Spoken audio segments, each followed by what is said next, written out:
You are looking at Julian's pronunciation guide, where we look at how to pronounce better some of the most mispronounced words in the world, like this other curious word. But how do you say what you're looking for today?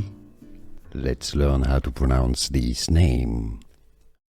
The name of this character from Le Comte de Monte Cristo by Alexandre Dumas. French pronunciation and in English pronunciation. Edmond is how you say it in French. The D is silent. Edmond Dantès. Dantès. Edmond Dantès. In English you could say it as Edmond Dantès. Edmond Dantès from French.